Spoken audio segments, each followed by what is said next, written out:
चिकनच्या दुकानात मुंबईहून यायचे लोक. हो, अगदी मुंबईहून चिकन घेण्यासाठी एवढं लांबून येणं. गावातल्या लोकांना हे काही पटलंच नाही. छोटंसं गाव, गावाच्या मध्यभागी एक छोटं चिकनचं दुकान, बाहेर पांढरी लाईट्स, आत वास, रोजचं गडबड गोंधळाचं वातावरण. पण गेल्या काही दिवसांपासून एक विचित्र गोष्ट घडायला लागली होती. त्या दुकानात रोज नवे नवे चेहरे दिसायला लागले. नुसते गावकरी नाहीत तर मोठे लोक, मोठ्या गाड्या, आलिशान कपडे, परफ्यूमचा वास. करोडोंच्या गाड्या गावात येत होत्या आणि सगळे थेट त्या एका दुकानाकडेच वळायचे. गावकऱ्यांना कळेना, अहो एवढं खास काय आहे त्या चिकनमध्ये? एका वृद्धाने हसत म्हटलं, काय माहित, कदाचित मसाला भारी असावा. पण दुसऱ्याच दिवशी काही तरुणांनी सांगितलं, ते लोक आत काहीतरी घेतायत, पण बाहेर येताना त्यांच्या डोळ्यात काहीतरी वेगळंच दिसतं.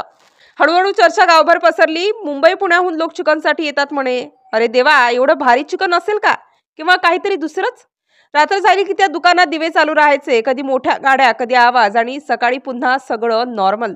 एके दिवशी गावातल्या एका तरुणाने ठरवलं, आज काय चालतंय हे मीच बघतो. तो दुकानाजवळ लपून बसला. रात्री 9:30 वाजता एक काळी गाडी आली.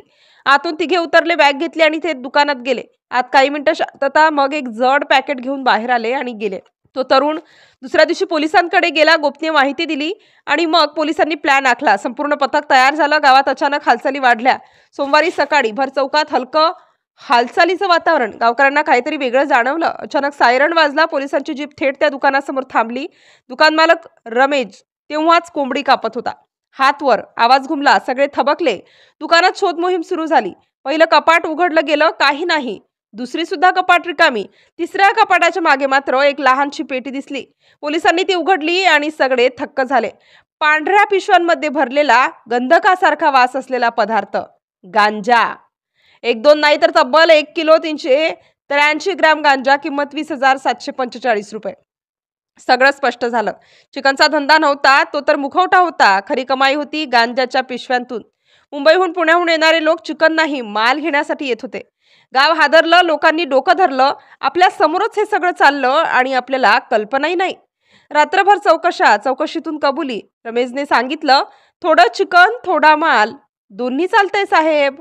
त्या एका वाक्याने गावात खडबड उडाली. दुसऱ्या दिवशी सकाळी पोलिसांनी सगळं जप्त केलं. दुकान बंद, बोर्ड उतरवला आणि एक एक करून सगळ्यांना बोलावलं चौकशीला. गावकरी अजूनही विचारतायत, आपण जेवढं साधं समजतो तेवढं जग साधं आहे का खरंच? आज त्या दुकानाच्या जागी फक्त एक बंद शटर आहे. त्यावर अजूनही लिहिलंय, ताजं चिकन मिळेल येथे. पण गावातील प्रत्येकाला माहीत आहे, त्या शटरच्या आतून एकेकाळी रहस्य बाहेर आलं होतं. आणि म्हणूनच आजही जेव्हा एखादी गाडी गावात येते तेव्हा लोक कुजबुजतात, कुठे जात आहेत रे हे? परत चिकनचं दुकान तर नाही ना? आणि ती भीती, तो सस्पेन्स अजूनही तसाच आहे. कारण आजही कुणी सांगतं, मुंबईहून लोक येतात चिकनसाठी. पण आता गावकरी हसत नाहीत, कारण त्यांना माहीत आहे, दिसतं तसं नसतं. सगळं दिसतं तसं नसतं. चिकनच्या दुकानात मुंबईहून यायचे लोक हा केवळ किस्सा नाही, हा धडा आहे एका छोट्याशा गावाचा.